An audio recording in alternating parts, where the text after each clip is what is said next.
The longest-running off-road and action motorsports radio show on the planet is coming to you live with the biggest guest in motorsports.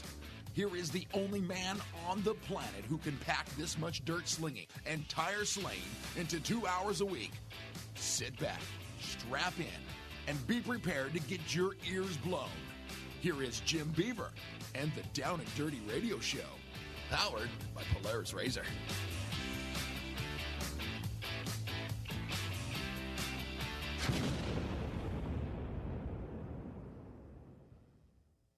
Welcome to this week's Down and Dirty Radio Show, powered by Polaris Razor. Jim Beaver here in the hot seat, and we are shifting gears because I am an off-road guy, and yeah, we are going to talk about the NHRA, finale and maybe a little bit of NASCAR finale, but really not a whole lot of that this week. You know why? Because it is Baja 1000 week, and I waited on recording this episode. Those of you listening nationally on Saturday and Sunday, the race is going on. Those of you tuning in online today on Friday, Baja 1000, yes, it should have started this morning, but it has been delayed. Massive storms hitting the Baja Peninsula. I know we did a Baja preview episode over on my off-road podcast, but it's one of those things where it's crazy, man. We're doing this show, and yet there's all these unknowns around Baja. We were going to interview Steve Torrance, all these NHRA winners and stuff like that, do the traditional national show. I'm shifting gears. I'm like, hell with that. It's out the window. We are talking Baja today because there are a lot of unanswered questions on everything happening south of the border. We're going to try and dive into it. We are actively working on trying to get some guests calling in from Ensenada to let us know the latest on the Baja 1000, this big delay, all the course changes. We've heard of just chaos, carnage out there. Ensenada's flooded. So the biggest, baddest off-road race on the planet has been delayed by 24 hours per Score International. We'll dive into that press release and everything that we know happening around Baja today on the show. Hoping to have Matt Martelli at a minimum call in. I know he's down there. He calls in once in a while to the show. He's committed to calling in. And maybe we'll be able to get a racer or something as well. So we're actively trying to get this sorted as we're live here on the show online. But we are talking a lot of Baja today. We also have Tiffany Stone calling in with an update. And we've got Chris Leone with Power Rankings. So we will be talking a little bit of NASCAR and NHRA today. But lion's share of the show, we're dedicating it to the Baja 1000 and actually updating you guys on what is actually happening south of the border. So if you're not an off-road fan, probably want to check out now. If you are, this is the show for you today, right here on the Down and Dirty Radio Show, powered by Polaris Razor. You don't want to go anywhere. You want extreme performance, reliability, and the most fun you can have on four wheels? The Polaris Razor brings it to you. But you don't need to take my word for it. You can take theirs. I'm Tanner Faust, and I choose the Polaris Razor because it's the most fun you can have with a steering wheel. What's up? I'm Ronnie Renner, and I choose Polaris Razor because it's the sickest, most reliable side-by-side on the planet. What's up, everybody? Heavy D from Diesel Brothers. Listen, I'm on Team Razor because it's hands down the best piece of machinery on the planet. I'm RJ Anderson, and I choose Polaris Razor because it's the most fun, most capable machine. Action sports stars, TV personalities, and some of the best race car drivers in the world all choose Polaris Razor because it's the ultimate combination of power, suspension, agility, and fun. Find out more information on the web at PolarisRazor.com or follow at Polaris Razor on Facebook, Instagram, and Twitter, and use the hashtag RazorLife to share your story.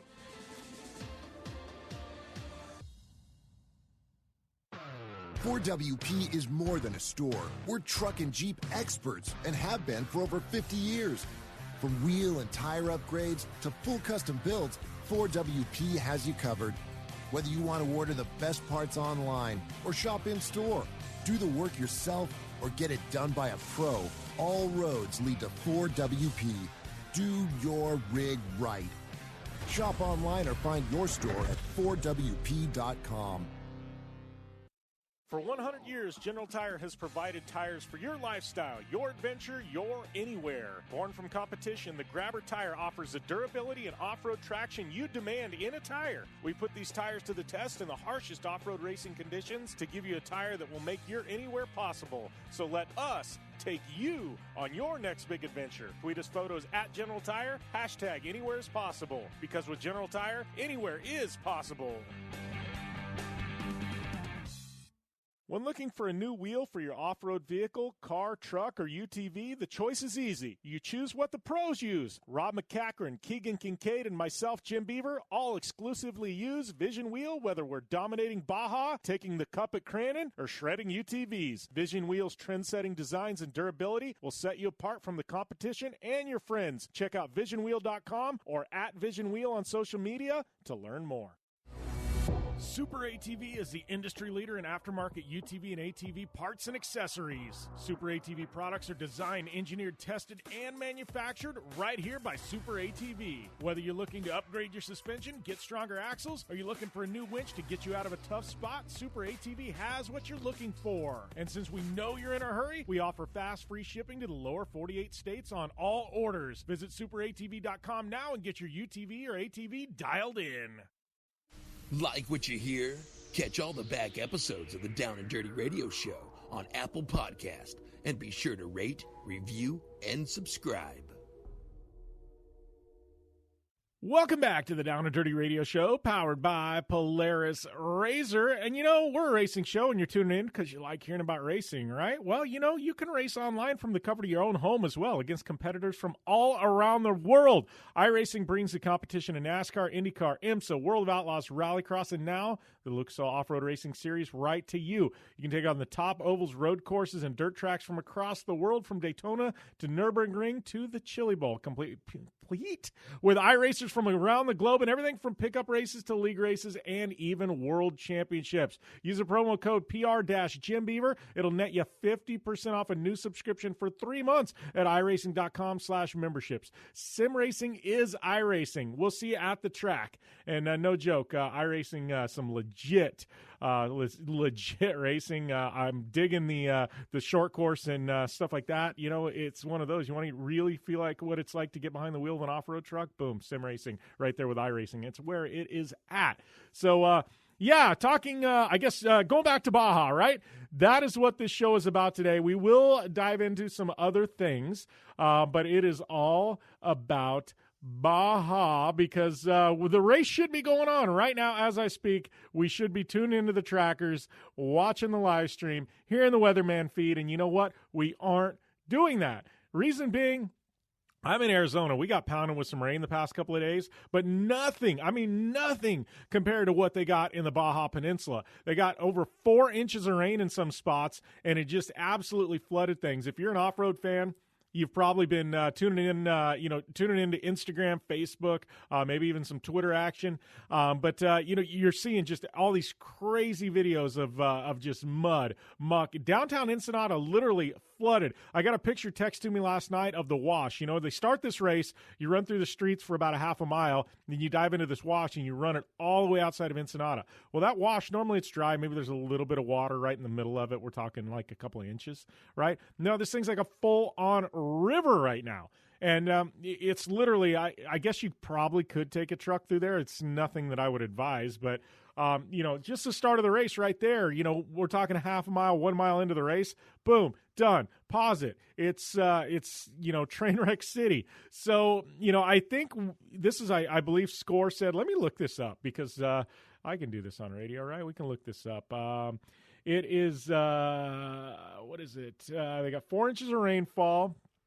I'm just trying to think, what is it? Third time in the history. That's what I was looking for. Third time in the history of the Baja 1000 it has actually been delayed at the start. That's what you got to understand about this. This is massive news in motorsport. Off-road does not stop for anything.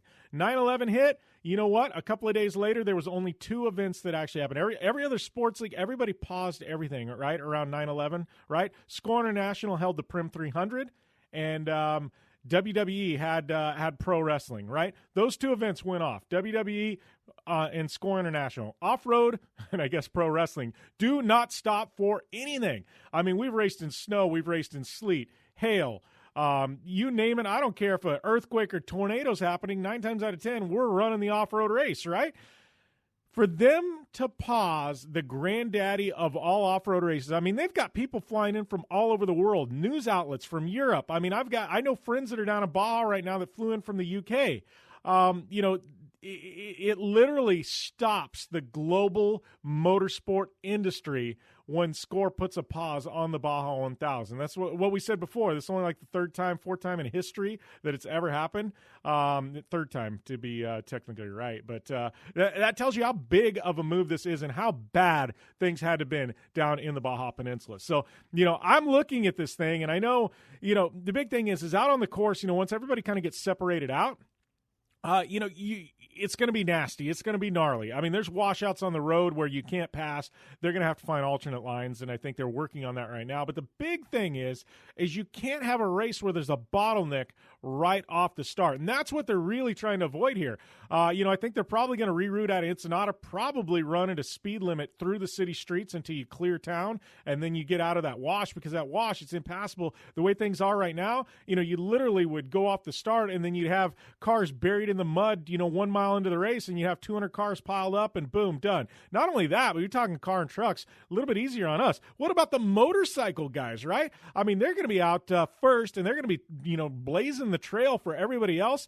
I would not want to be on two wheels at the start of this Baja 1000, and just for the safety of those guys and girls alone, they got to delay the start of this thing. But I'm just looking at this going, man, what a mess they've got down there. I got to tip the cap to SCORE. It's costing them hundreds of thousands of dollars to pause this race, but it was absolutely the right decision. I don't think anybody, drivers, fans, media, anybody's going to say no. I mean, any fan that goes, no, they should have started it, this is off-road, no. Like, this wouldn't have been racing. And I understand that Baja is about survival, but this would have been just a mess. It would have been a freaking mess.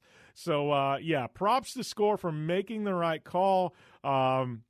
It's a 24-hour start. It's funny because they first delayed the drivers' meeting. It was supposed to be, I believe, Wednesday night. Then they moved it to Thursday night because they were going to update, and the race is still supposed to start on Friday. Now they've moved the drivers' meeting actually to tonight. If you're listening online, if you're tuning in nationally, obviously it's yesterday evening. But, they basically delayed that by 48 hours, you know what I mean, because they want to get the drivers, up to speed. And a lot of drivers, this course is 800 miles long, Baja 1000. Now it's, 800 miles, 1,000 kilometers. It'll be 1,000 miles when they're on the point-to-point. But a lot of drivers, I know, like Rob Mack, for one, I think he's over in San Felipe right now because he's going to get in. He's going to do the second half of the race. So he's already down over there. So whoever's starting is actually going to the driver's meeting. They're going to have to relay information. I mean, there's so many layers to this. I mean, teams have support crews. Some of these, support crews are hundreds of people deep. They've got people scattered all over Mexico right now, and they're going to be relaying information. This is wild. I mean, course workers, fans. I mean, you've got fans, that are in the remote areas of Baja. They were expecting this race to start today. Sorry, I had to pause there for a second. Doesn't happen very often, but I had a cough on air, so I had to hit my cough button there. I was getting rolling, but no, these fans in these remote areas of Baja, they're expecting the race to happen on Friday. And in some of these places, obviously internet is pretty widespread, but there's still some remote places in Baja where, they don't have high-speed internet. There's no cell service, things like that. So some of these ranchos and things like that are out in the absolutely middle of nowhere. These people are expecting a race to come through on Friday, and it's going to be delayed by 24 hours. That is going to be interesting, there's a lot of relay of information. The logistics of SCORE changing this race is just absolutely insane to me.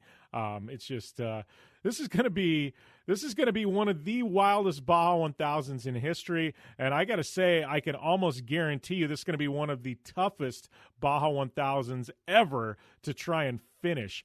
Obviously we've talked about the start and how mucky and muddy that is. But you start looking in, and I know there was a video floating around of Toby Price and Nasser Al-Attiyah, who were racing with Jesse Jones. And, there was a hill right outside Ensenada that they had to make a couple of passes out just to try and get up. And they were in a two-wheel drive kind of trophy truckish pre-runner.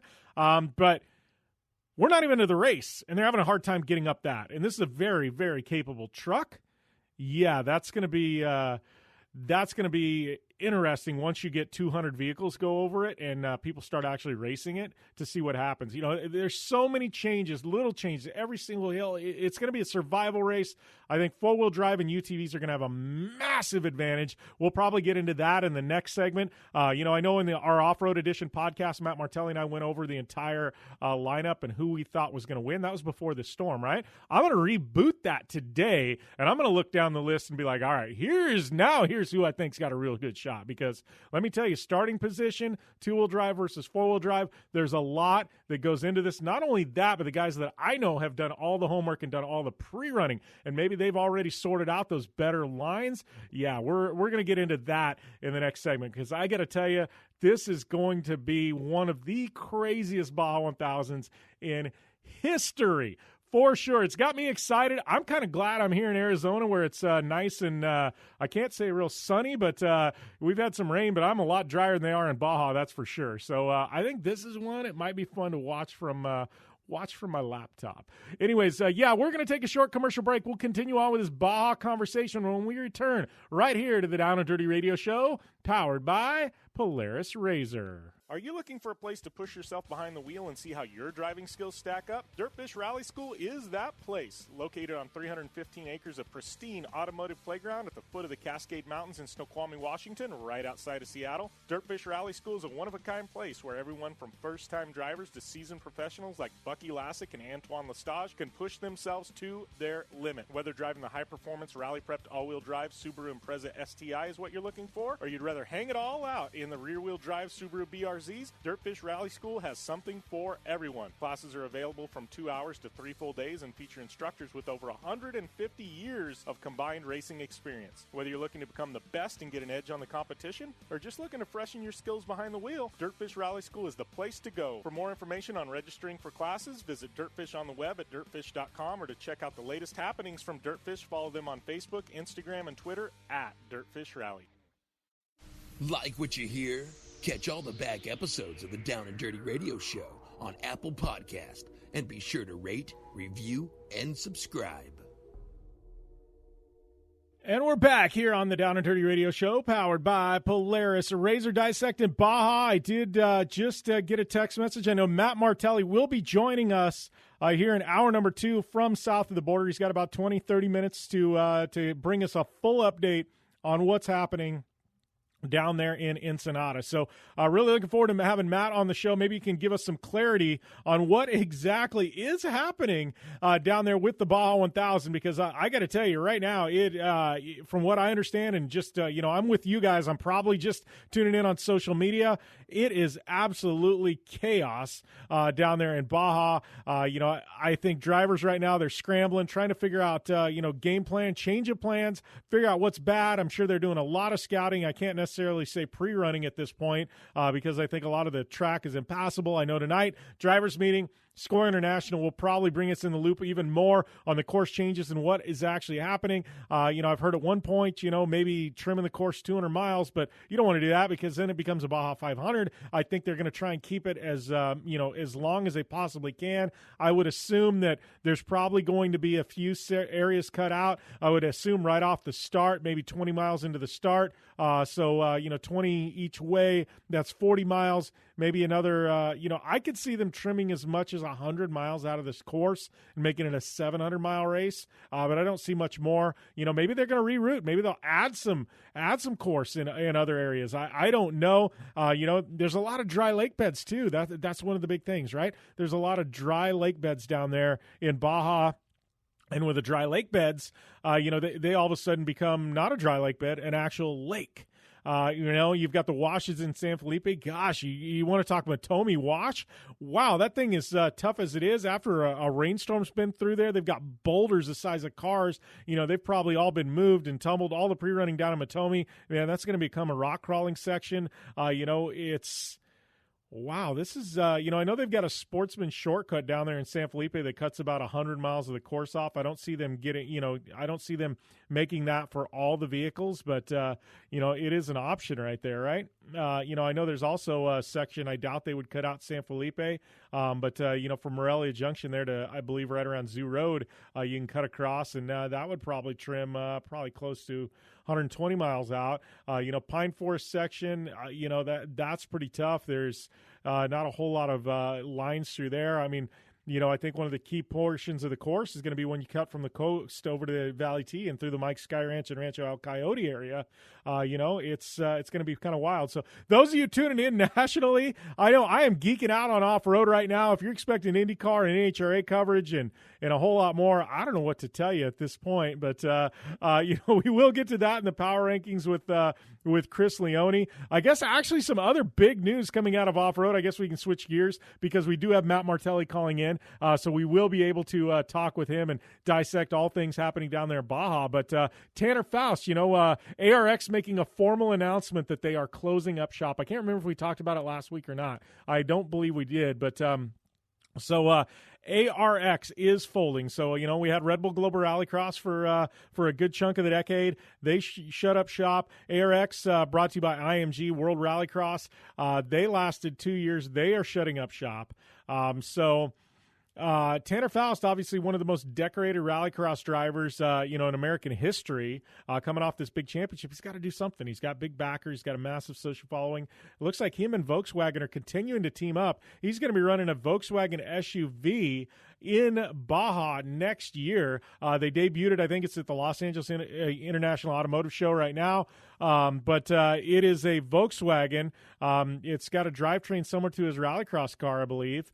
But he is going to be running that in Baja. It's a Reese Millen four-wheel drive chassis, similar to the buggy that Reese Millen is racing down there in Baja. It's called a Jackal. I guess Reese Millen calls that. But what it is basically is an uber lightweight four-wheel drive vehicle, like super, super lightweight. And so power to weight is crazy. It's like a rally car. It doesn't quite have as much wheel travel as your traditional desert car, but that thing rails around corners. I think it'll be a great Baja car. So it sounds like Tanner Faust has everything lined up, the funding in place with Volkswagen to go and run that in Mexico next year. So that is some big news. I mean, a year in advance, and give Tanner Faust a year to do development work and test this car and get it tuned and everything. Man, that is absolutely huge. So really looking forward to seeing what comes out of Tanner Faust and that program. I think that's some big news. But I guess the bigger news is ARX shutting up, right? With America's Rallycross shutting down, now the United States, they don't have a Rallycross presence heading into next year, and I think that's a scary thing. You've got a lot of teams, obviously. Tanner Faust, he'll be all right. Andretti Autosport and the Volkswagen program sounds like it's formally shutting down. But you got Subaru. They just built this brand new facility up in Vermont. Massive shop. I mean, this is NASCAR, IndyCar quality garage. I mean, not garage. I mean, but race facility, right? Massive facility up there in Vermont for their program. And, and now all of a sudden they've just got stage rally. I don't see that happening, right? You've got Steve Arpin, who runs a couple of cars. He's got an amazing facility there in Charlotte. I've been there quite a few times. Him and Lowenbro, they've got that program going on. So, I did reach out to Travis Pastrana, sent him a text. Obviously, Nitro Circus, they Nitro World Games have been having rallycross the past couple of years. So I text Pastrana, said, "Hey, buddy, what's the word?" And I know that long term, Pastrana wanted to have a multiple rallycross events tied in with Nitro World Games, right? But I think they were still a couple of years out. So it sounds like right now, and I, it was very vague because I really don't think they knew what this was. One, this was happening, and two, where it was going. But it sounds like Nitro Circus, Nitro World Games, they are going to try their best to possibly do a multi-event series next year. I mean, I think wishful thinking would be maybe 3 events. I don't see it being much more than that to do them proper. Obviously, we'll have the Nitro World Games like it has been the past couple of years, but they've got a couple of years. They've got some other venues I know they've been looking at confidentially. So I think maybe they will step in and do something to help save the sport and these teams. I don't know what kind of presence we'll have, what kind of media package. It's really, really late in the game to be going after, financial investors and things like that, and media packages this close to next year. That being said, you got money, they'll find TV time for you. But I think it's an interesting position to be in for Rallycross, and thinking about everybody involved. I know we did a feature on the website, kind of the history of Rallycross in the United States. Chris Leone, who will be calling in with Power Rankings in the next segment. He put that together. I think he's the right person to do it. He's been, with Rallycross from the start, and obviously with GRC folding up, he came to work for me, but it's got some crazy traffic on the website. So definitely want to jump over to downanddirtyshow.com, check that out. But so ARX Rallycross folding up, that was a massive, massive news, over I guess over the past week, I don't think a lot of people saw that coming. I know Lucas Oil, they've announced their 2020 calendar. Estero Beach off the calendar. They're adding back in Utah, going back to Wheatlands. So a very similar schedule to what we've seen in years past with the Lucas Oil Off-Road Racing Series. But that's going on. Another one, big news coming out this past week, Jimmy Johnson announcing 2020 will be his last full-time season in NASCAR. He's got 7 championships right now, obviously one of the most decorated drivers of all time. And I always say, Jimmy could have 9 at this point. He had 2 second-place finishes in the championship before he ever took his first one. So Jimmy, obviously, he's nowhere near Richard Petty type wins, but one of the most accomplished NASCAR drivers of all time, one of the most decorated drivers, obviously a Hall of Famer.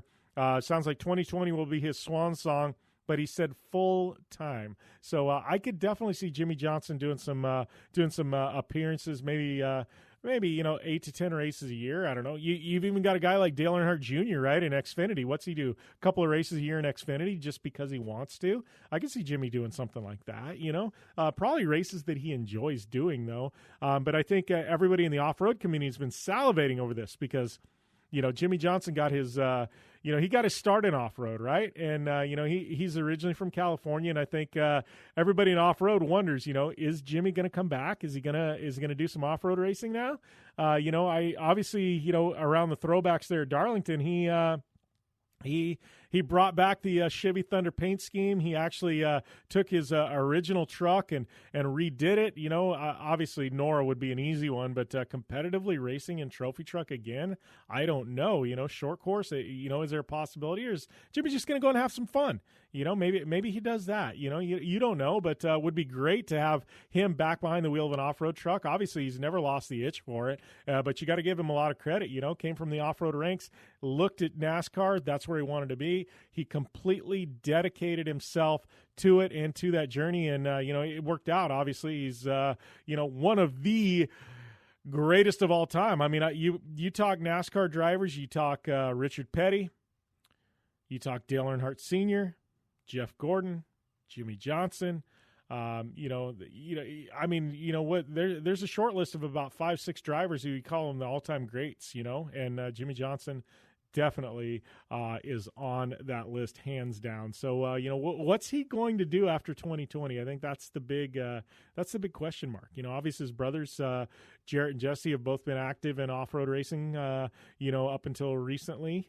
Jarrett kind of did the refurbish or renovation on that truck at Jimmy's. So, I don't know. It's going to be interesting to see, what is in store for Jimmy Johnson in the future. So, I don't know, big news coming out of motorsports. I mean, obviously, we talked about it a couple of weeks ago. Roger Penske buying IndyCar and the Indianapolis Motor Speedway and IndyCar Productions. Like, who does that? Yeah, I'm just going to go and buy the Indy 500 and IndyCar, right?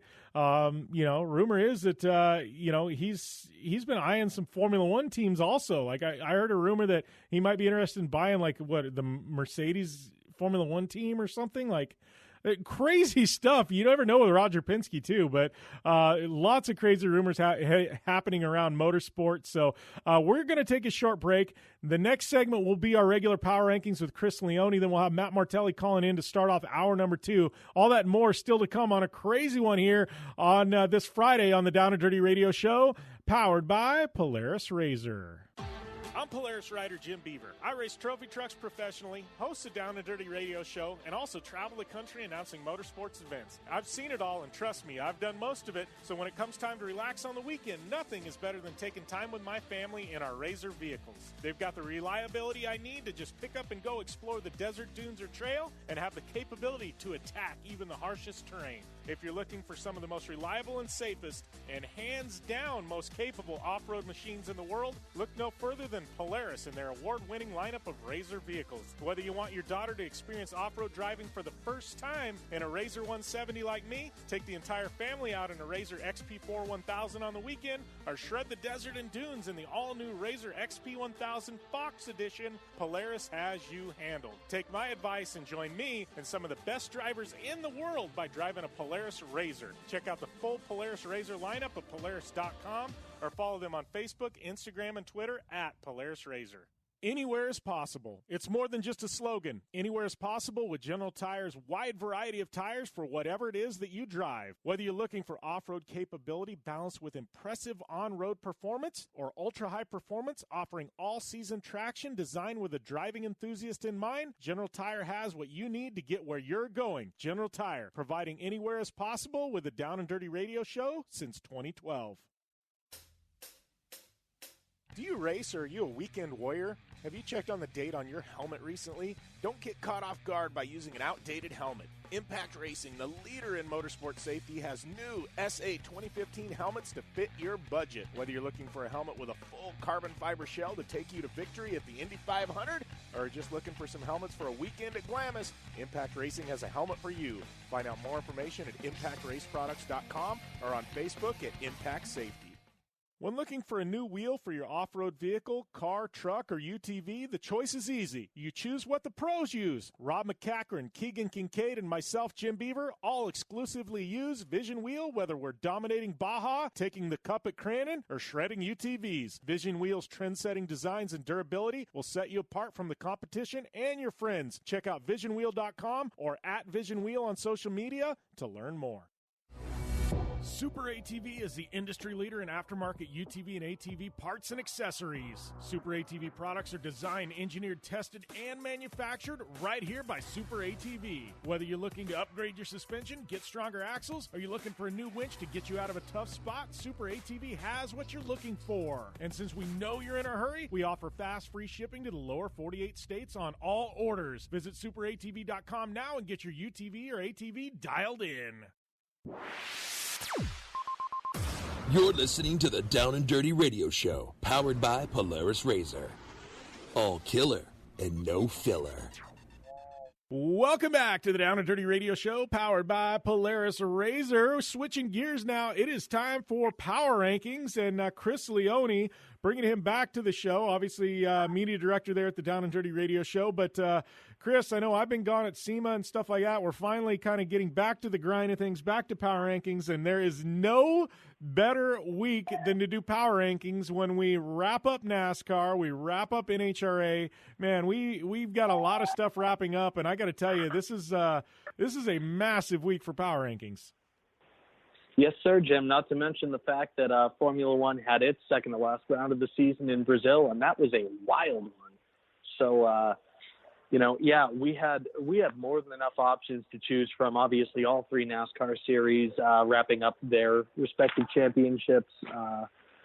All four NHRA classes, and none of those championship battles were settled at all going into that final race, and all of them were settled completely differently. So, very interesting weekend for sure. Yeah, exactly. And I think with me, the hardest thing I had to do with Power Rankings this week, and in particular, NASCAR was a little bit easier, but in particular NHRA, is we crowned not only champions, but we also had race winners. And being that this is a 7-week window, there, at least on my list, I had a hard time because I'm like, oh man, there's some guys and ladies that did a phenomenal effort in 2019 and maybe took home a championship, but they're not on my rankings because maybe their 7-day window wasn't exactly that good. Yeah, and that was precisely the same thing that I struggled with, Jim. I mean, obviously NASCAR makes it a little easier in those championship races where out of the 4 drivers who are still eligible, whoever finishes on top out of all of them ends up being the champion. But, yeah, unlike last year where NHRA made it pretty easy, none of the champions ended up winning the race at Pomona. So, obviously, what do you do with that? That becomes quite the conundrum for us as we're trying to do power rankings. Yeah, well, and I'm really kind of interested to see how these power rankings go. So we don't know if we're doing one or two segments yet. We'll just get into things. But Chris, let's kick off this big week. And I got so many people on my honorable mention list. I don't even know if we got time to talk honorable mentions, but maybe we'll get to it at the end of the segment if we got enough time. But starting out, who did you have at number 5 this week? Well, Jim, number 5, I am going straight to Pomona for the NHRA finale. I'm going Gianna Salinas. You know, sometimes it is better to be lucky than good, but in the end, it doesn't matter if you got lucky 1 round. It doesn't matter if you got lucky 4 rounds. What matters is that you get your vehicle off the starting line and you get it down the drag strip 1,000 feet faster than the person in the other lane. Gianna did that all 4 rounds in Pro Stock Motorcycle. She ended up, certainly getting lucky and getting the benefit of the doubt a couple of times where other riders had issues. And obviously that was a heartbreaker for Jerry Savoy, who could have stolen the championship from Andrew Hines had he just been able to get the bike off the line. But, the Salinas family, Mike Salinas obviously is a top fuel race winner and was, very strong for a lot of this season. So it's cool to see all of the father-daughter pairings in the NHRA, just, people taking victories and championships. And, I mean, we think of the Forces, obviously. We think of John and, his daughters. But Mike and Gianna Salinas, the next in line in those father-daughter combos. And, her taking that first Pro Stock Motorcycle victory of her career to end the season, she made it as my number 5. And talking about number 5s, we are on the same page so far because I had Gianna Salinas there at number 5 on my list. And, like you said, it's small family operation. They've found some success. She didn't even qualify for the countdown this year.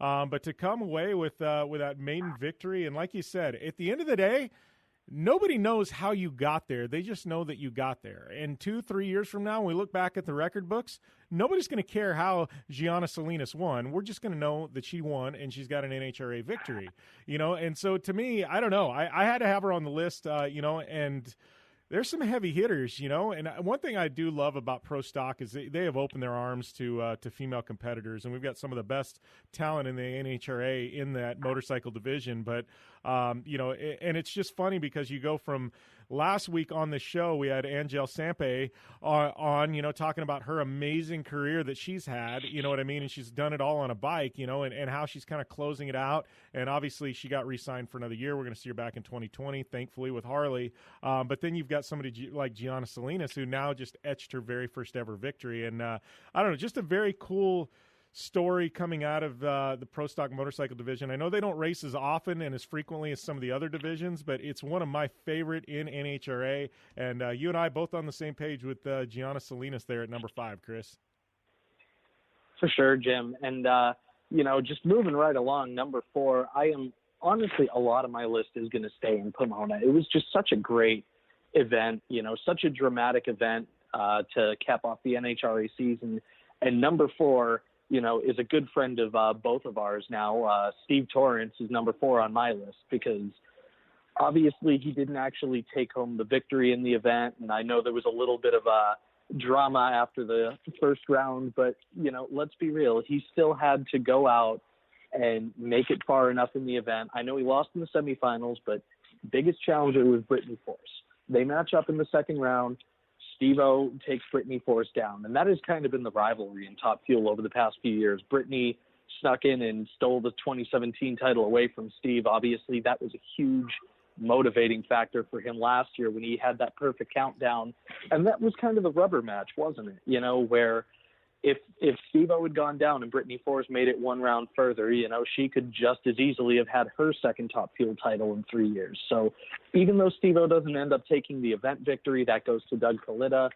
I've got to have Steve Torrance on my list for doing what he needed to when he needed to do it to be able to secure back-to-back Top Fuel titles. Yeah, Steve-O, I got to tell you, he's my boy. Got to hang out with him at SEMA a little bit here a couple of weeks ago, but he did not crack my list this week. And but I will say that the defining moment was him, taking that victory over Brittany Force, which basically, I don't want to say handed him the title but it definitely put him in the catbird seat for it. But I'm going to move to Formula One World down there in Brazil because Max Verstappen taking the victory there with a great effort for Red Bull, and he also qualified on the pole. So kind of making it the perfect weekend. Qualifies on the pole, takes the victory. I got to be honest with you, Chris, I did not watch the Formula One race. Too much other stuff going on. Kind of caught some of the highlights, but I thought Max Verstappen, and anytime you can, honestly, Lewis Hamilton has been he's been so good this year.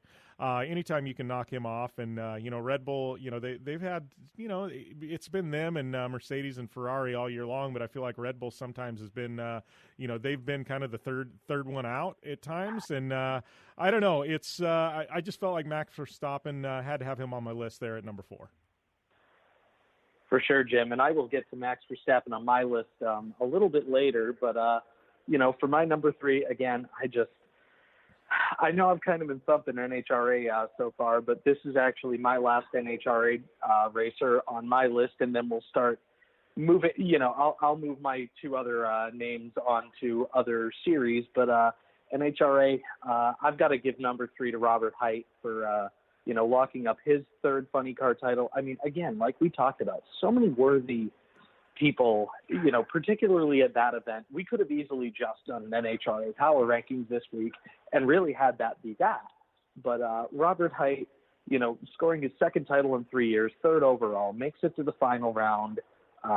Basically he just needed to stay in his lane in that final round to be able to win the championship over Jack Beckman, who actually, he met in the final round, and he did his burnout and the engine died, but it didn't matter.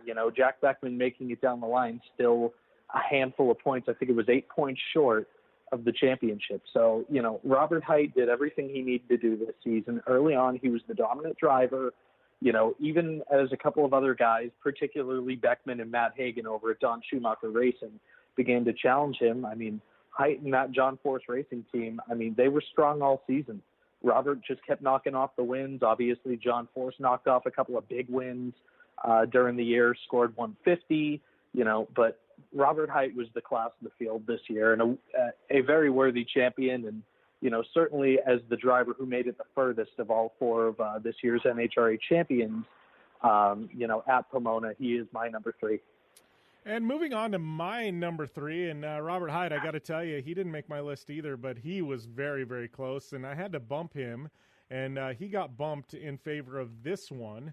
And I'd actually be amazed if this was on your list, Chris. I'm pulling one. Actually, it's been talked about on our Facebook group quite a bit, but I'm going to go with Team USA.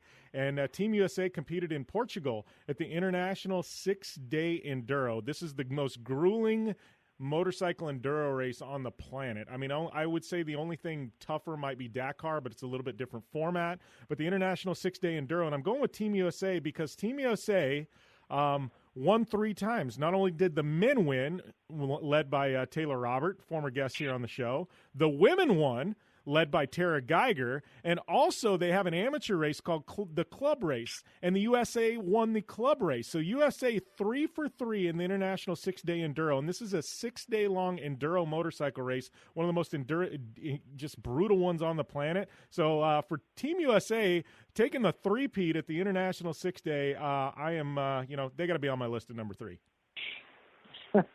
No doubt, Jim.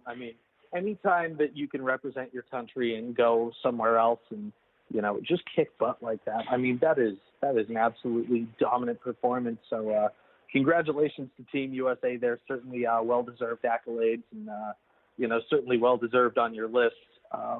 You are right. I don't have that on my list because I think the final 2 drivers that I've got on my list are probably a little bit of a layup in both cases. Number 2, Formula One, Max Verstappen. You've already talked about just what kind of race he had. And, let's not forget the circumstances of that race. Everything was just so crazy. Yeah. The two Ferraris ran into each other. I mean, he was able to get by Lewis Hamilton twice, which is not an easy task by any stretch of the imagination with how dominant they have been recently. I mean, what was kind of cool is they basically had a NASCAR-style green-white checkered. They only had a couple of laps to go, and, it's got to be a huge confidence boost for Red Bull to see the fact that they almost locked out the podium between their two teams, and if not for Hamilton in contact with Alex Albon, they very well may have done it. Pierre Gasly, proved that he belonged because there had been questions about him for quite a while. But, Verstappen dominating, that late stage of the race and taking home his third win of the season and sort of entrenching himself at third in points, for me, number two, and I think a well-deserved place on both of our lists. Yep, and for number two, I am going to move back to NHRA. I'm going to go with Doug Kalitta, who finished second in the championship by just a few points in top fuel to Steve Torrence. He was right in the neck of the heat of things all year long in the countdown.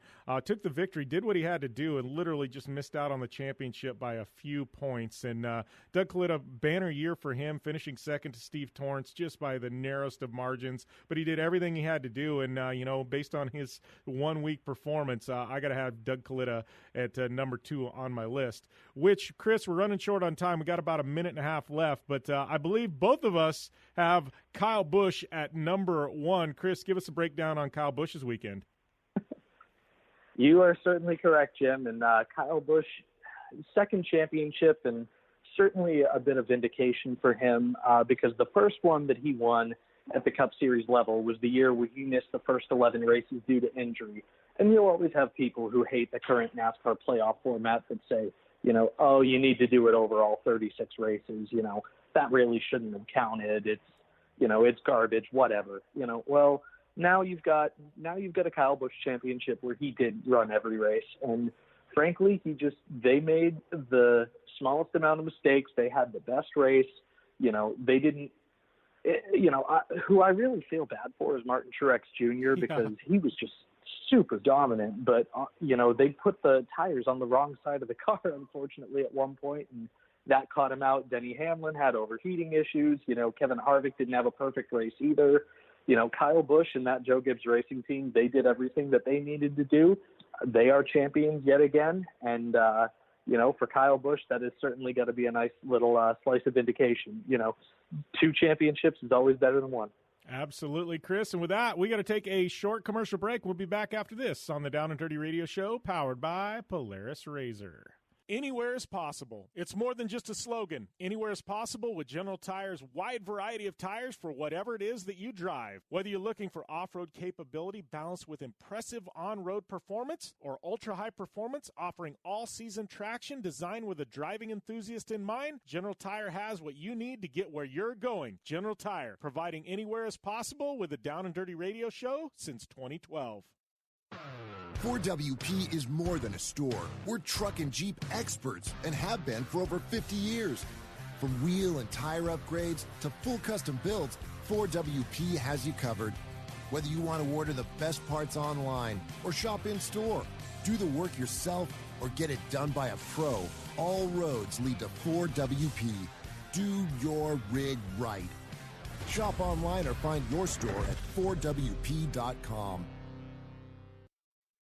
Like what you hear? Catch all the back episodes of the Down and Dirty Radio Show on Apple Podcast, and be sure to rate, review, and subscribe. Welcome back here to the Down and Dirty Radio Show, powered by Polaris Razor. And, just getting done with Power Rankings with Chris Leone. We're going to go back to Baja in hour number 2. Also got Tiffany Stone calling in, but we're going to have Matt Martelli in hour number 2 talking Baja. He's calling in from the Baja 1000. We're under a 24-hour delay down there in Baja. So, we're going to get things started 24 hours later than we thought. We're trying to bring you the best real-time live coverage that we can. Thanks to everybody tuning in on AFN. Our our affiliates with Sports Byline USA. Everybody online, make sure and check us out on iTunes. It's been a crazy one. Thanks for bearing with us through all this. I know we threw the format today all up in the air because of the situation down there in Baja, and obviously I've been getting some good feedback on it. So thanks to all of you guys who are supporting the show. But yeah, Matt Martelli is calling in. We got him for 20 to 30 minutes from Baja. He's going to give us the latest on this crazy rainstorm. I guess I don't know. You don't want to call it a natural disaster, but it's just man, there's a lot of chaos happening there in Ensenada and everywhere in the Baja Peninsula, and it's delayed. One of the biggest off-road races on the planet for 24 hours. That is saying something, because that's not something that SCORE would take lightly, and it's definitely costing everybody a lot of money. So we're going to dive more into that situation in hour number 2. If you haven't already, please go over to iTunes, hit the subscribe button to the show. Even if you're listening nationally, helps us out. Please leave a rating and review. Let us know what you think of the show. Love guest suggestions and all that good stuff, man. It helps keep us cranking here on the Down and Dirty Radio Show. But we're going to take a short commercial break, and when we return, it's going to be hour 2 right here on the Down and Dirty Radio Show, powered by Polaris Razor. I'm Polaris rider Jim Beaver. I race trophy trucks professionally, host a Down and Dirty Radio Show, and also travel the country announcing motorsports events. I've seen it all, and trust me, I've done most of it, so when it comes time to relax on the weekend, nothing is better than taking time with my family in our Razor vehicles. They've got the reliability I need to just pick up and go explore the desert, dunes, or trail, and have the capability to attack even the harshest terrain. If you're looking for some of the most reliable and safest, and hands down most capable off-road machines in the world, look no further than Polaris and their award-winning lineup of Razor vehicles. Whether you want your daughter to experience off-road driving for the first time in a Razor 170 like me, take the entire family out in a Razor XP4 1000 on the weekend, or shred the desert and dunes in the all-new Razor XP 1000 Fox Edition, Polaris has you handled. Take my advice and join me and some of the best drivers in the world by driving a Polaris Razor. Check out the full Polaris Razor lineup at Polaris.com, or follow them on Facebook, Instagram, and Twitter at Polaris Razor. Your life demands a tire that provides durability, comfort, and performance, and that's what General Tire delivers for you. From the all-season grip of the Grabber UHP to the comfort and on-road manners of the Grabber HTS to the durability and off-road traction of the Grabber AT2, General has a tire that will help get you where you need to go. So let us take you on your next big adventure. Tweet us at General Tire, hashtag anywhere is possible, because with General Tire, anywhere is possible. When looking for a new wheel for your off-road vehicle, car, truck, or UTV, the choice is easy. You choose what the pros use. Rob McCachran, Keegan Kincaid, and myself, Jim Beaver, all exclusively use Vision Wheel, whether we're dominating Baja, taking the cup at Crandon, or shredding UTVs. Vision Wheel's trend-setting designs and durability will set you apart from the competition and your friends. Check out visionwheel.com or at Vision Wheel on social media to learn more. Like what you hear? Catch all the back episodes of the Down and Dirty Radio Show on Apple Podcast, and be sure to rate, review, and subscribe. Welcome back to the Down and Dirty Radio Show, powered by Polaris Razor. This would be hour number 2. For those of you just joining us, you missed hour number 1. We've kind of been diving into everything that's happening down in Baja with the Baja 1000 and this 24-hour rain delay. If you are tuning in online, obviously you've already heard hour number 2, but thanks to all of our listeners tuning in on networks across the country, as well as our friends in the military on the AFN. Thank you guys for everything that you do for our country. And, it's much respect, and thank you guys for tuning in on AFN and listening to the show. But, we are talking Baja. We dove into a little bit of NASCAR and NHRA talk, but, man, we are switching gears here. Hour number 2, it's all about off-road. We got Tiffany Stone to close out the show. We'll probably talk a little bit about SEMA and some of the stuff we saw and experienced there at SEMA. But right now, it is all about what is happening in Baja. We've got Matt Martelli calling in about 5 minutes.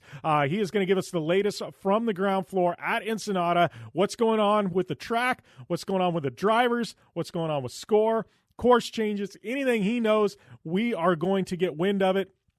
he's got a massive crew, I think, of like 7 different video crews spread out across the peninsula. He's getting updates from all over the place. What I understand, Tavo Vidosel is actually flying around the peninsula in a helicopter right now, scouting new lines for this off-road race, because all the course notes, all the pre-running, it is out the window. And I got to tell you, tomorrow is going to be a wild one in Baja. So I know Matt Martelli, if anybody's got the latest, he's got the details, he's got the scoop, it's going to be our boy Matt. He and I actually did on the off-road edition a preview of the Baja 1000 earlier this week. Go and check that out on iTunes or wherever you get your podcasts, Google Podcasts, I think CastBox, Spreaker, the whole works. But, website downanddirtyshow.com. But, we did this whole preview, which is funny because we, as of a week ago, it was 100% relevant.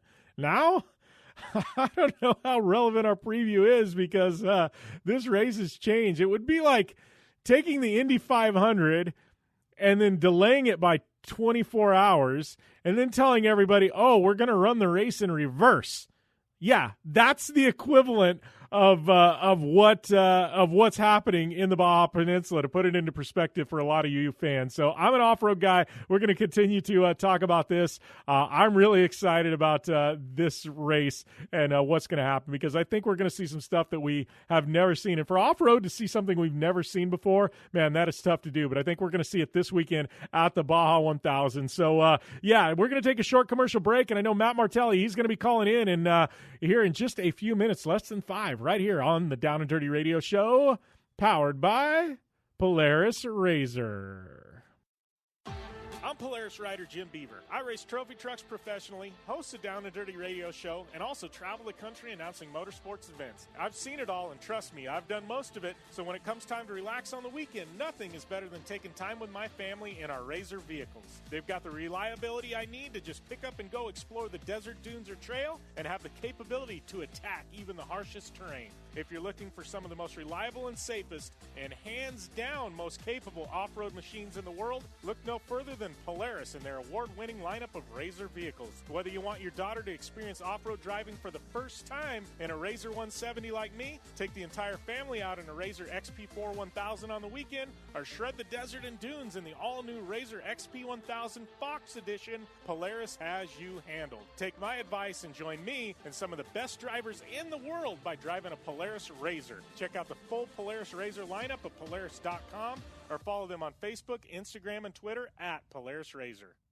Life is all about sound, the sound of sports, the sound at the racetrack, and the sound of your vehicle. Don't drive around listening to this. Drive around listening to the sound of performance. Gibson Performance. Gibson Performance Exhaust is the company who can turn this into this. Remember that life is all about sound, and Gibson Exhaust is the sound of performance. Check out your next catback exhaust system, headers, muffler, or UTV exhaust at GibsonPerformance.com and get more power and more sound. Whether you're looking for a tire that balances high performance responsiveness and traction in wet and light snow conditions, excellent handling and traction in wet and dry conditions, or a summer performance tire designed with the driving enthusiast in mind, General Tire has you covered. From the all-new G-Max RS to the Grabber ATX, no matter what you drive, General Tire will get you where you're going. Learn more at GeneralTire.com. General Tire, cruising with the Down and Dirty Radio Show since 2012.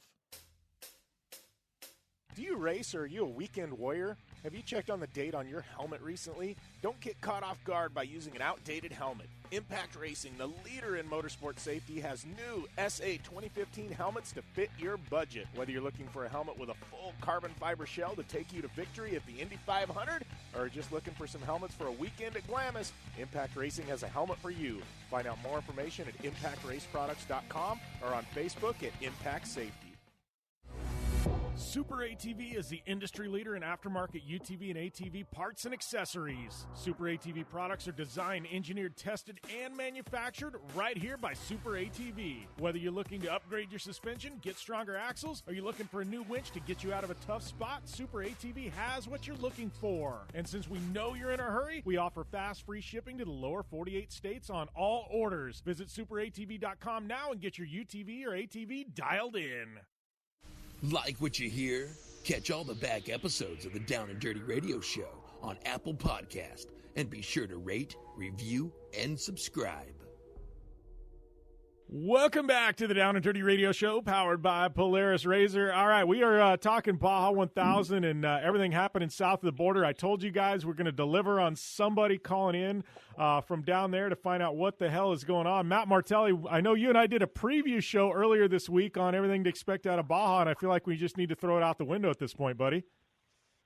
Oh, yeah. I mean, but this is what's great about racing in Baja. The one thing that you can always count on is there's going to be drama. And we have, like, the next level of drama going on right now. It is just completely bonkers here. You know, drivers don't know exactly what's going to happen. The score hasn't really announced what, if any, of the course changes will be there. I know they've had crews out in multiple areas all night, you know, in tractors and heavy equipment trying to make certain sections of the course passable. But I know for a fact that there's two areas that, you know, are completely impassable. One of them is up on the way up to Rancho El Coyote, and there's a narrow canyon, and now it's too narrow to fit a vehicle through it because all the dirt has been washed out, and you just have like a 6-foot wide rock canyon. So pretty crazy, but you know, it's going to make for some great racing. I mean, off-roading doesn't cancel, so I'm sure Score will get it sorted out, and we'll have a race here tomorrow. It's beautiful here today, so the rain stopped, the sun's come out. So, you know, we'll see what happens. But, man, talk about drama. It's completely bonkers here right now.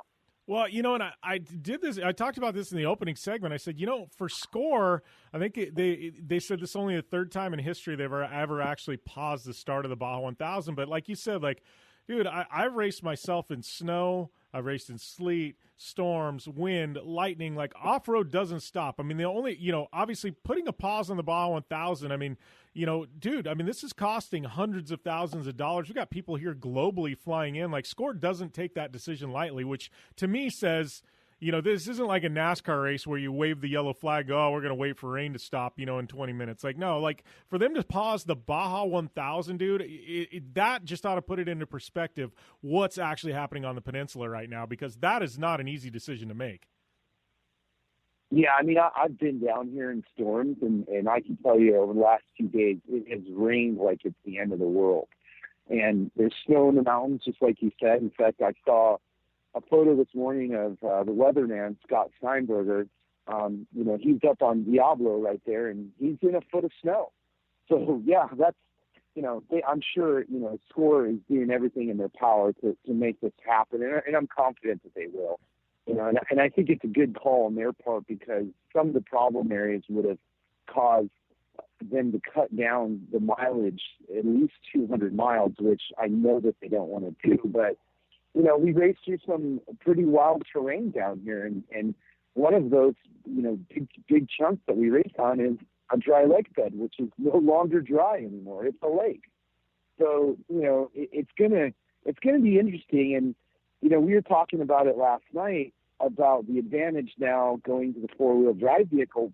However, you know, one of the transmission builders that I spoke to yesterday voiced their concern of, like, now in areas where, you know, it used to be slippy and slidey because of the silt and the sand, it's really tacky, and so that's going to put a lot of strain on the transmission. So, you know, four-wheel drive could actually end up being a disadvantage, you know, as far as damaging the car. The other thing that could happen here is we could see a top 10 from a UTV. You know, it really gives it an advantage how muddy it is. It gives an advantage to the UTVs. They're light and nimble. They can take creative lines that trucks and big Class 1 cars can't. So I think we're going to see some wild stuff at this race. Well, and I think that's the big story there, you know, and I really didn't even think about the drive train, but yeah, like you said, UTVs, you know, with as nimble as they are, they can take stuff that car and trucks just physically can't. But man, we got to talk about the dirt bikes though, man. I mean, they're going to go off first, man, and I got to tell you, I wouldn't want to be on two wheels, you know, especially one of the first guys on road. Like, I mean, you want to talk about into the unknown and into some just chaos, dude. Those guys got to be they got to be a little worried right now. Oh, God. Those guys, first off, they don't get enough credit, and they're just absolute savages to begin with. And now, with all the rain and the mud and just everything, it's going to be a gnarly feat just to finish this race on a bike, let alone win it. So, yeah, it's just really the rain. And, we said it earlier, you got to beat your competitors. You got to beat your equipment. You got to beat the terrain. And the weather is always a factor, which just became a big factor in this race. So, yeah, it's cool. I mean, for me, it's like, being a kid in a candy shop, it's super exciting because nobody really knows what's going to happen yet, how it's going to go down, who really has the advantage now. Track position is going to be less critical now because, you don't have the dust factor. And, I think that those guys who are in that more mid-pack around, about 15, 20 vehicles back have an advantage because they're going to see, what the leaders go through and get stuck in. So they're going to know, like, hey, look, that guy's stuck over there. We're going to go to the left. So, silt beds are now mud pits. Like, it's crazy down here. Well, and here's something I was thinking about. And, we know they're really quick in the desert, but I got to think, I know Score calls it the hammer truck class, but, the KOH, the Ultra 4s, dude, I got to think they got a real advantage down there with the way the weather conditions have changed the track. Absolutely. It's funny you mentioned that because I spoke to Casey Curry yesterday, and he was glowing. He was excited. He was looking at me saying, I'm going for it. I think I have a big advantage here. And those areas where, we're going to do some big high-speed areas now, I don't know how fast those areas are going to be. There's a lot of standing water, and it's really, going to depend on how much it dries out today. Yeah. So all that being said, I know, before we jumped on, you'd said, Tavo, he's actually, scouting via helicopter, but all these drivers now, dude, we're supposed to be racing right now, and they're in this layover, they've got 24 hours, and idle hands and race car drivers normally they don't go together real well. I mean, what's the vibe there around Ensenada? What are the drivers doing? I mean, you got to think they're trying to do their homework the best they can. Well, I think everybody's anxious and everybody's on edge.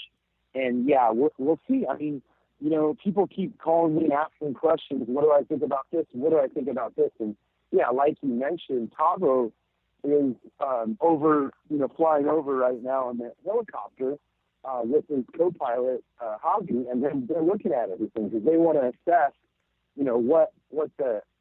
what's going on. Yeah. Well, all that being said, too, we got to talk about the start because I know you texted me a picture last night, and, the big thing is I'm assuming at this point the start, they're not going to run down the wash, right? They're probably just going to transit out of Ensenada down through the streets, right? I mean, and I saw a picture of Nasser and Toby Price. I mean, right off the start, I think, between Ensenada and Ojos, there was a hill, and, they were having problems with their two-wheel drive pre-runner. I got to wonder, the start's going to be kind of crazy just to get through the first 20, 30 miles. Yeah, and Score has said nothing at this point. I mean, clearly we can't go down the wash unless we have a boat.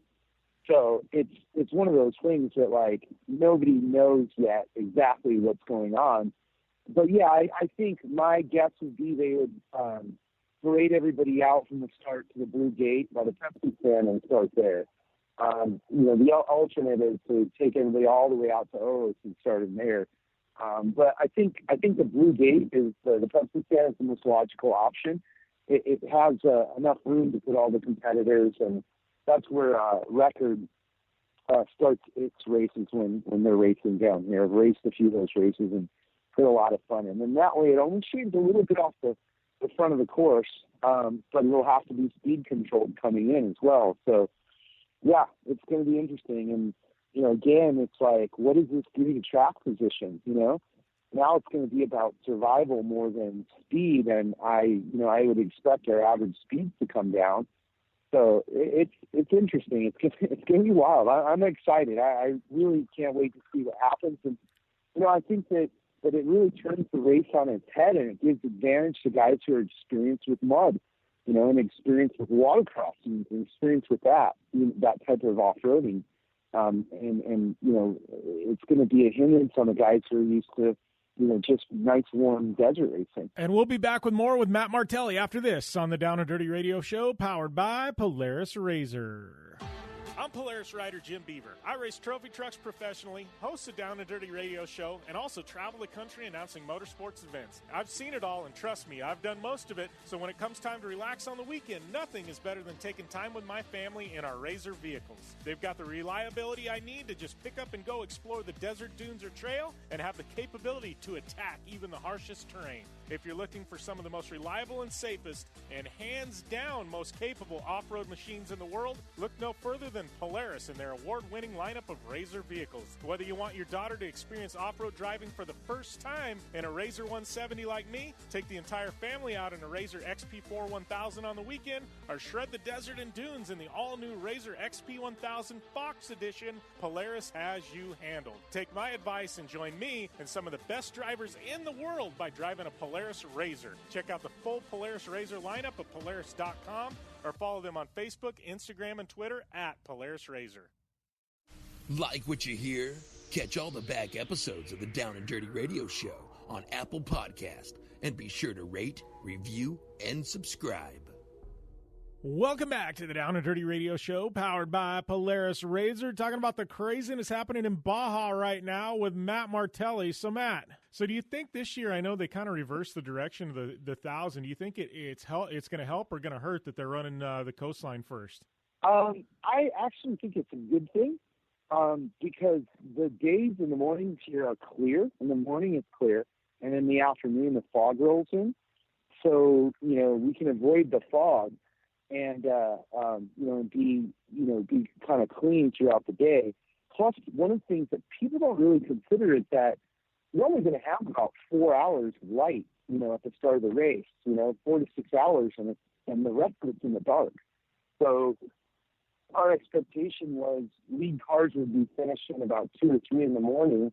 I think that's going to be later. I think we're looking at more of like a 5 o'clock in the morning finish. I think it's going to slow them down that much. So I think the coast section being the first chunk, I think it's great. It's going to allow fans some great spectating. It's pretty fast section. There's a lot of running on and along the beach, but I can tell you where we're going to film. We're going to Cuatro Casas to the silt bed, because our scout photos that we got back yesterday is it's a mud pit, and they've got to figure out a way through there. It's going to be wild.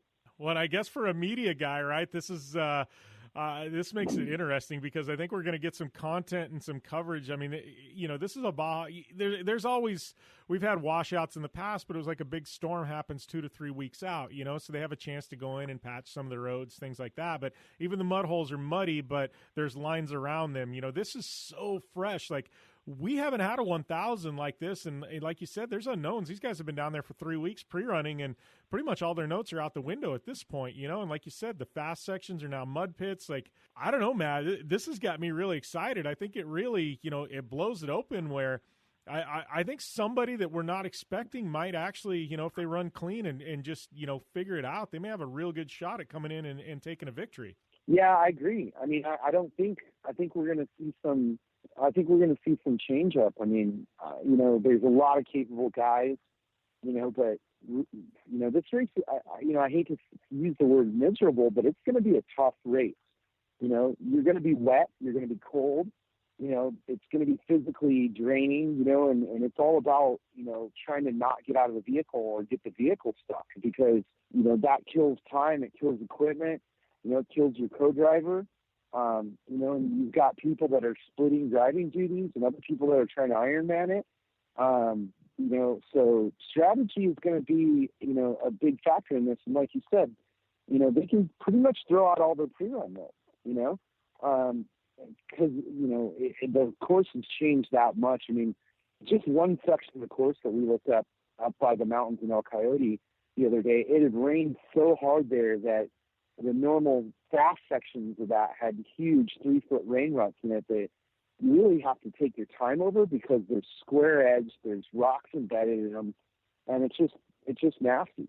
Well, and I think that's one of the key points. I think that section of the course in particular, where you cross back over, you run down the coastline to start. And for those that don't know, then you cross over. And I mean, it's a single lane. If somebody goes off, it can bottleneck an entire race up through Mike's, and back over to the other side, and I think, to Valley T area. And I think, Matt, I think that's going to be the key point of this whole race. There's about a 100-mile section there, that cuts over. And I think that whole section there with the rain, everything else that's hit, I think that's going to be the key right there. That 100 miles is going to determine, who pops out on the other side and has a real good shot at, at running the rest, the next 500 miles to victory. No, it's a very good point, because really, if you break this race down, there's multiple races. And it's not just about the entire race. It's about winning the race from the coast to the mountains, getting over the mountains and then getting over to the San Felipe side. And then you basically, at that point, you're mile 400 and something, and now you've got to run a San Felipe 250, right? And, we're doing it in a little bit abnormal fashion through Matomi Wash, which, you're talking about giant boulders now that have been moved in the way by rain. Yeah. And then you've got to run San Felipe all the way up into the bottom of Laguna Stelata, which I know is a lake right now, and then come back up over the mountains to the pine forest and then back into town. So, yeah, it's crazy. Larry Ragland explained it to me one time, and the way he looked at races like this, he broke it down corner to corner. And he would always say, Matt, it's about getting from one corner to the next corner the fastest. And, that's really how you can look at this race now, is these sections and who's going to dominate in each section. But you're right. Whoever has track position going into the mountains is going to be, in the pole, in control of the race pace and everything. And, our Arciero's out front. He wants to win this race. I saw him yesterday. And, he looked right at me and said, this is my race to lose. And I'm like, you got it, man. As well as, Andy's ready, and with Bryce driving. I mean, that's basically like the super team. And not just with their skill set, but with their assets. Between Scott McMillan and Steve Menzies, you got a lot of, resources and a ton of knowledge. I mean, especially Scott. He spent a lot of time in this peninsula, and he's a wizard when it comes to the logistical side of it. So they'll have guys with wenches in places that nobody even thought about. The McMillans know racing. Yeah, well, and for those of you tuning in at home, obviously, this is kind of the national show, but what he's talking about, the McMillans and the Menzies, to put it into perspective, this would be like Roger Penske and Chip Ganassi teaming up for something. I mean, that's what this whole Menzies and McMillan thing is to me. It's like you take two of the best, most accomplished guys the last 10 years, and it's like, all right, we're gonna combine efforts for this race. It's crazy. Yeah, no, absolutely. And then right behind those guys, you have Tavo, and I've been down here pre-running with Tavo. He's mentally prepared. They've got so many people on their team, too. We literally refer it to as the Red Army because, we show up and all of a sudden 200 guys in red shirts show up. And I'm like, are these guys with you? And Tavo's always like, of course they are. They have my shirt on. And so, Tavo's got a lot of resources and a lot of knowledge. And, I think one thing that's really cool about Tavo is his driver is kind of a little bit of an unknown in this level of desert racing. But Brandon Arthur is, a short course champ, won a lot of desert races, in different classes. And, after spending a few days with him, the guy can drive and he's a smart driver. So, that's the team I've been spending the most time with. But, the list goes on. The Herbst are here, Robbie Jordan's here. Funny enough, he did not get the unicorn ready for this race, so he's in a Geyser prepped RPM truck, which I actually think that's good because the equipment is good. Well, and I laughed, too, because I said, Robbie's been hyping up this unicorn thing, and no doubt it's going to be an amazing, thing when we finally see it in action. But all of a sudden, everybody's like, oh, he showed up in a Geyser. And I'm like, well, what do you mean, oh, he showed up in a Geyser? I'm like, Robbie just became a threat to win this thing. Like, before, I think it was a ticking time bomb. I'm like, Robbie in a Geyser? No. Like, now he's actually in the conversation. And I love Robbie, but I think in the Vaden Voyage in that unicorn, it was a ticking time bomb. Now, yeah, he's in the conversation. Sure. No, absolutely. I think that, I think he's always a guy who, if he has his head and his equipment together, he can win anything. Yes. But he's got, I don't know how many UTVs down here racing that he's supporting. He's got a big team down here, so it'll be interesting to see which Robbie shows up. BJ's in the mix too. We'll see where he shows up, and as well as you just go down the list of the who's who, and you've got some guys in Class 1 who, even though they're starting behind all the trucks, this is a time race. So, there could potentially be a win from the back, and especially with this course, because, like I said before, as these guys go through and figure out lines, you're going to see what worked and didn't work. So you won't have to stop and check lines. You won't have to get stuck. You'll see, okay, those guys got stuck to the left. We're going to stay to the right. There's lines going through there. Let's go. So potentially being in the back could be an advantage. Yeah, well, and I'm looking at guys, I think some, a team like in Class 1, like the Wilsons, who have been around forever. They know Baja. They've won in Baja.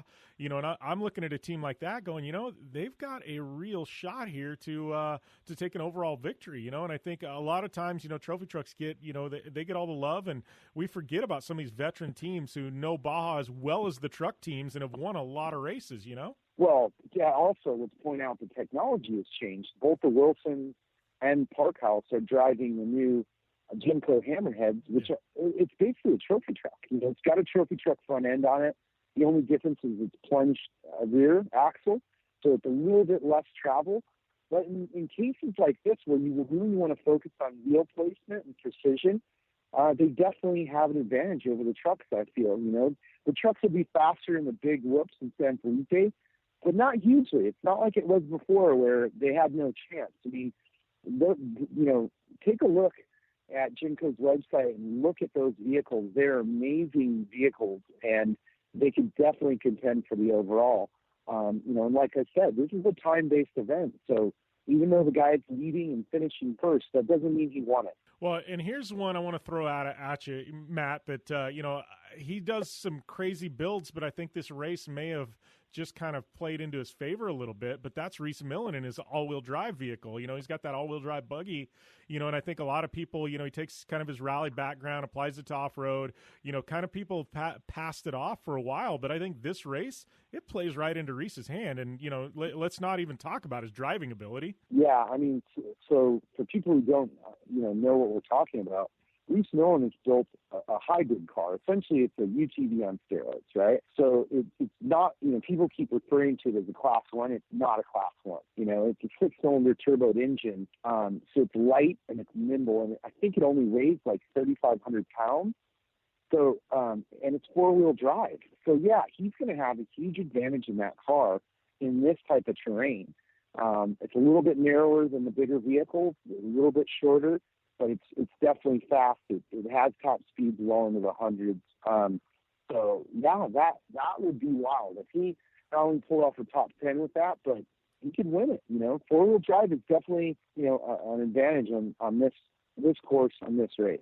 Well, Matt, we are up against a time break, buddy, but I appreciate you calling in with the updates down from Ensenada, man. It's going to be a wild one tomorrow. I know I'll be tuned in online. It's like I said, I think it's anybody's game. I don't think really anybody has any idea how this thing's going to play out. No, definitely not. I'm really excited. I can't wait till tomorrow. And me and my Mad Media crew, we've got 6 teams down filming. So we'll be chasing all the way through the night to the end of the race. So it's going to be fun. So stay tuned. You can guarantee there's going to be some wild stuff happening. All right, and we'll be back after this on the Down and Dirty Radio Show, powered by Polaris Razor. Life is all about sound, the sound of sports, the sound at the racetrack, and the sound of your vehicle. Don't drive around listening to this. Drive around listening to the sound of performance. Gibson Performance. Gibson Performance Exhaust is the company who can turn this into this. Remember that life is all about sound, and Gibson Exhaust is the sound of performance. Check out your next catback exhaust system, headers, muffler, or UTV exhaust at GibsonPerformance.com and get more power and more sound. Looking to have some fun on four wheels? Dirtfish Rally School has you covered. Packing as much adrenaline and adventure as you can handle into high-performance all-wheel drive and rear-wheel drive Subaru rally cars is where the fun begins at Dirtfish. Just 30 minutes outside of Seattle and Snoqualmie, you'll get a chance to train up to 3 full days with some of the country's best instructors and be put through the high-octane rush of rally on mud, dirt, and tarmac. Get started today and call 425-888-7715 or visit us online at dirtfish.com and use code 911 for a 15% discount. You're listening to the Down and Dirty Radio Show, powered by Polaris Razor.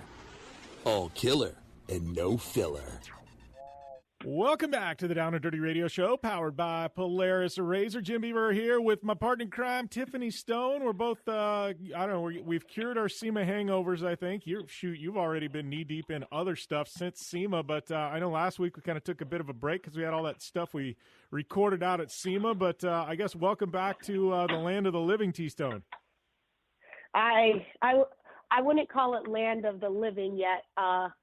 I think I'm still working on a few brain cells left from SEMA and my trail to SEMA, so you might be a little bit better than I am, but it feels good to be back. But I'm leaving in a few days to head out to the Los Angeles Auto Show, so it's still going to be a whirlwind for me. Yeah, I don't even know if you live in Detroit anymore. I think that's just the place where you have your mail sent, right? That's pretty much what it is. I feel like I need to get a shop out west because I spend most of my time out west anyway. So it's like if anybody needs a shop or a shop partner, I have a really cute Jeep. I know how to make good smoothies and pour over coffee. So hit me up. Let me know. Well, I've thought about building an all-new radio studio and shop/place to entertain people. So I don't know. Maybe there's something to that, T-Stone. I was actually going to put an apartment on the back of it, too. So maybe there's something to that if you don't mind Arizona. No, I love Arizona. So maybe I'll be the tenant that's over there. Like I said, I make really good pour-overs. I can make some good Thai food while we're at it. So it's a win-win. You sold me right there. Thai food, huh? All right. Now we're talking. Yes. So, okay. All right. Now we got to talk. What's your go-to when you're making Thai food? I really enjoy making this Thai soup. It's Tom Yum Gai. It's really cool. It's made with coconut milk. There's mushrooms, red peppers, some lemongrass in there, sriracha, chicken, and then, of course, coconut milk, like I said, with a little chicken broth. And then at the end, you put it all together and you put green onion scallions on top with some cilantro. It's the bomb. Holy crap! I am officially sold, I think. You know, one thing I got hooked on. This is something completely off topic. Well, not off topic, but Thai iced tea. I'd never had one until about 2 years ago. Swear to God, those things are amazing. Well, it's made with coconut milk, so that's what's the creamy part of it. It's delicious. Yeah, no, it's amazing. So, yeah, we could probably sit here and talk about Thai food for quite a while, but I guess we probably ought to move on. I know SEMA was a pretty fun one. I know you and I still got Baja 1000 coming up this weekend, but neither one of us are going to be down there. But I know obviously you got LA Auto Show looking at December. I know I got some still bike qualifiers. I think we're both going to go out to PRI though. In Indy. So I don't know. We got quite a bit coming up. I don't know. The weird thing about SEMA to me, Tiff, was like looking back, the only thing I remember seeing was two things. Anything about a Bronco and this Toyota Supra. Other than that, it was like Supra Bronco. Like to me, that was the theme of the show, those two cars. Well, and you got to throw Gladiator in there too. So that's what I saw. It was like everything Gladiator. To me, it part of almost looked like the Overland show. You know, it was just like, what can we do with these vehicles? But I completely agree with you. I don't know if there was a few that I even was like, oh my goodness. The nostalgic ones of the nostalgic Broncos, the Rod Hall ones, I thought those were pretty cool. Brad Lovell brought his out. But other than that, you were absolutely right. It was kind of after a while, it was like, all right, another Bronco, another Supra, another Gladiator. And the crazy thing is the Broncos that were out weren't necessarily even the production Broncos. So it was just really crazy to see that. No, it was crazy. I've never seen the car of the show be something that hasn't even been released to the public and nobody knows what it's going to look like yet. Like, legitimately, like, everybody at Ford was wearing Bronco shirts. Like, it was Bronco crazy, and it was all, like, vintage Broncos. Like, there was literally this new Bronco, it's been like a 10-year I don't know, teaser. Like, it's crazy. I mean, I think things are going to hit a fever pitch when this thing actually gets released, the production version where people can see it. But it's the craziest thing I've ever seen. And I got to ask you, as a Jeep girl, though, like, I don't know, you feeling a little heat now? Because the Bronco sounds like it's coming for the Jeeps. The Bronco is coming for the Jeeps, but there's a reason why the Jeep has been, one of the most award-winning SUVs ever of all time. Why the military still uses, not that the military wouldn't use a Bronco or any of those things, but what I'm looking forward to, and some people might have some backlash on it, is the diesel that's coming out in the Jeep. There's always been the market of the diesel market, the Jeep market, the rock crawling overland, and it's going to be kind of cool to combine those two. And not that Jeeps are pretty light or anything, but it would be crazy if people started drag racing Jeeps and had a 10-second Jeep. And that would be pretty awesome just to think about in itself, because you could still take the top off, fab a whole different type of roll cage on there, but it's still a diesel. And I don't know, I think that's kind of cool to me. I'm already thinking of like a SEMA. I wonder if anybody's ever done like something crazy. Like, actually, there was somebody a while back that did a drift razor. They slammed a razor all the way to the ground, put a handbrake in it, put like performance tires on it. It was a drift razor. Wonder if anybody's ever done, and this is kind of like sacrilegious even talking about it, but like a drift Jeep or like a pro street Jeep or something like that. Like, literally take a Jeep and slam it to the ground. And I don't know, like, to me it would be, I don't know what you're left with, but it would be kind of something cool to see somebody do a build. I don't know that I would ever want to own it because literally, like I said, it's sacrilegious, but I wonder if anybody's ever actually done that. No, and that would be so.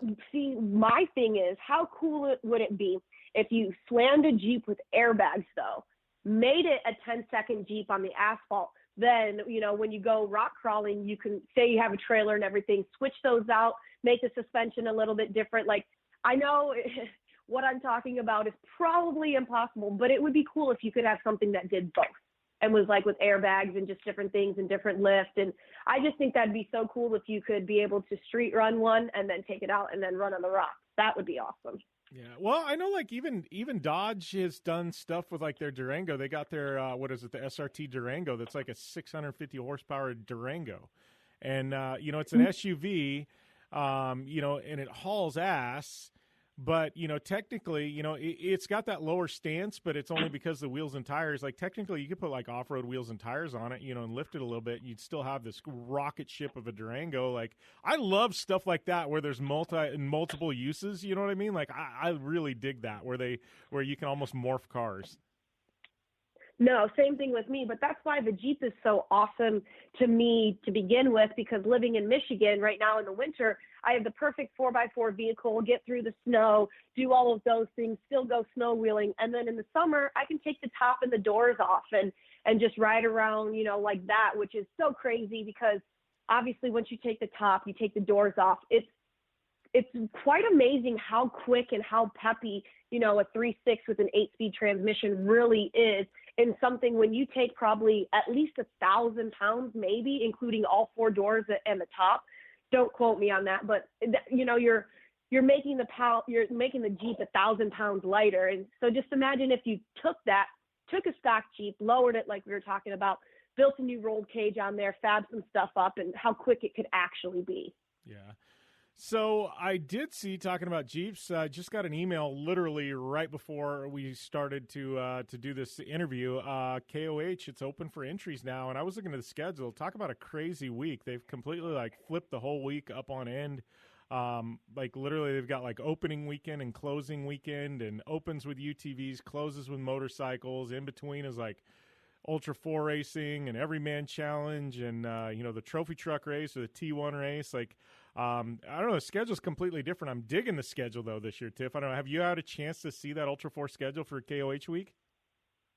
Not yet. I did see the notification on Instagram that 2020 registration was open.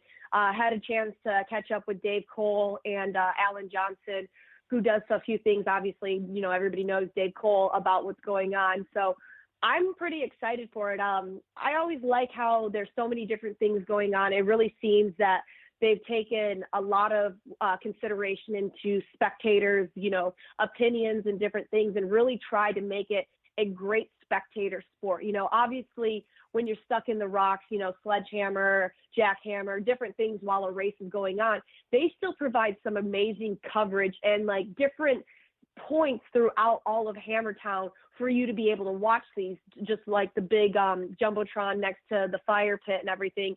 I really like what they're doing, because when you're, so engulfed in different forms of off-road and motorsports, sometimes the hardest thing is actually watching the race and being able to watch the whole race. And I think Hammer King Productions have just done a phenomenal job on that. No, and and that's one thing that you can say, and I don't think anybody will take anything away from KOH, but they've taken something that is so remote and is so impossible to watch, spectate, whatever, and they've made it accessible. And I don't think they get enough credit for what they've done, because to be able to televise live to the internet that event or that entire week and the remoteness of it, and make it like a proper, like, it blows my mind what they've actually been able to accomplish with that production.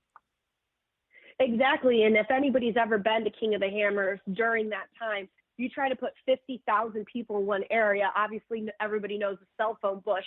And I was actually fortunate enough to be out there with Power Stop Brakes Trail to SEMA just, a few weeks ago when nobody was there. I had perfect service because I have Verizon, but like you were saying, there to be able to have such a remote type of event be broadcast live to your phone, your computer, your TV is amazing and a feat in itself. So I think that's awesome. Yeah. So you're heading out to LA Auto Show. You're going to be over there over Thanksgiving. What's the plans in LA? You got anything fun planned, or are you just grinding it out? Just grinding it out. I honestly haven't done the LA Auto Show in the last 5 years. The first time that I did the LA Auto Show actually was 10 years ago. So that should tell you how old I'm getting now. But it's really cool. What I love about the LA show is there's a lot of unique vehicles, a lot of OEM vehicles that you get to see there. But what else is great are the concept vehicles. A lot of companies like to come out with different concept vehicles, and working with Lexus this year is going to be a little bit different for me, because it mixes luxury with the concept. And I just think it's really, really cool. I can't tell you yet, but Lexus is coming out with some unique things and some great things that will be debuted at the LA Auto Show. So anybody out there, if you're listening and you want to come visit at the LA Auto Show, I'll be in Lexus. You know where to find me. Nice. Well, I may actually have to make a trip out there. So where is the LA Auto Show? Is it downtown LA? LA Convention Center. So when you work the show, Tiff, like for that amount of time, do you have to, what am I trying to say here? What's your schedule look like? In the evenings, do you have them off, or are you pretty pinned? Well, based on the team, so I work on the Lexus team with everybody. We've already have all of our schedules out. There's 3 different shifts. We come in, we all work and kind of do that. I work every single day at the show, so it's something different. It's pretty cool to be able to go do that. Like I said, I haven't been back in 5 years, so looking forward to the West Coast again, sunshine, the beaches, but definitely not looking forward to the traffic out there. So yeah, it's okay. I kind of dig it though that they actually took the approach where it's like, no, we're going to do it Thanksgiving week, and they legit have it open during Thanksgiving Day, and I think that's kind of cool, just because, you know what I mean? I don't know, most wouldn't go up against a major holiday like that. LA Auto Show's like, no, we're just going to go head to head with a holiday. Heck with it. Yeah, no, actually many of them do it. Phoenix Auto Show's around the same time as well. And you would actually be surprised how many people come through, because everybody has the day off. So if you have younger children, you have people from in out of town, if there's nothing going on, if you say you don't eat dinner till later, it actually gets busy. And there's some people who will celebrate it and then come after. I think the show closes at 4 p.m. that day to make it nice for everybody who is working to come out there. So a little advice for everybody coming to the show. If you're coming to the show, be kind to all the product specialists and the presenters there. We all have to work too on Thanksgiving just so you guys can be able to come check out a show. And that's what I always try to say to, the flight attendants and the pilots on Christmas. They're working so you can be able to go see your family on the holidays as well. So just a little advice, be a little kind to the people that are working the show. You know, we have to be there and not with our families. Yeah, completely agreed, Tiff. Well, I think we're up against a time break, but once again, always fun, T-Stone. Always. Stay tuned, guys. And we'll be back after this on the Down and Dirty Radio Show, powered by Polaris Razor. For 100 years, General Tire has provided tires for your lifestyle, your adventure, your anywhere. Born from competition, the Grabber tire offers the durability and off-road traction you demand in a tire. We put these tires to the test in the harshest off-road racing conditions to give you a tire that will make your anywhere possible. So let us take you on your next big adventure. Tweet us photos at General Tire, hashtag anywhere is possible. Because with General Tire, anywhere is possible. When looking for a new wheel for your off-road vehicle, car, truck, or UTV, the choice is easy. You choose what the pros use. Rob McCachran, Keegan Kincaid, and myself, Jim Beaver, all exclusively use Vision Wheel, whether we're dominating Baja, taking the cup at Crandon, or shredding UTVs. Vision Wheel's trend-setting designs and durability will set you apart from the competition and your friends. Check out visionwheel.com or at Vision Wheel on social media to learn more. Thanks for tuning in to the Down and Dirty Radio Show, available live online in syndication on networks across the U.S. and available internationally on the American Forces Network.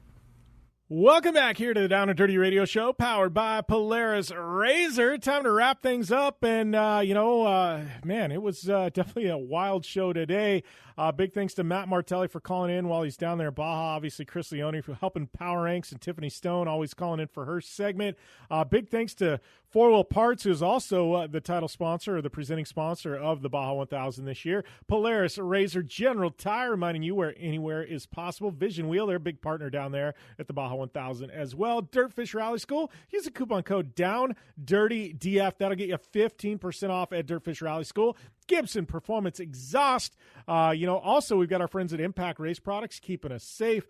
Our good friends there at Super ATV. You need UTV parts, boom, they got you dialed in. The best stuff in the business. So thanks to all of our partners. Couldn't do it without you guys. Thanks to all you listeners as well. And you listeners got a big favor to ask. Please go over to iTunes, hit the subscribe button to the show, and please leave a rating and a review, but mainly just hit the subscribe button and leave a rating 1 through 5 stars. It helps us out tremendously. And if you want to give me feedback on the show, it's at JimBeaver15 on social media. Love hearing from you on Facebook, Instagram, Twitter. My favorite, I got to be probably Twitter, Instagram. But, we're on them all. So make sure and hit us up. Check out all our content we will be posting throughout the Baja 1000 at downanddirtyshow.com. Lots of written content. And thanks to all of our troops tuning in on AFN, everybody nationally, everybody online. We couldn't do this show without you. You guys help keep us in business, and I appreciate it. To those of you in Baja listening in, be safe down there. It's going to be a crazy weekend. To all you at home, you be safe as well. We'll see you next time right here on the Down and Dirty Radio Show, powered by Polaris Razor.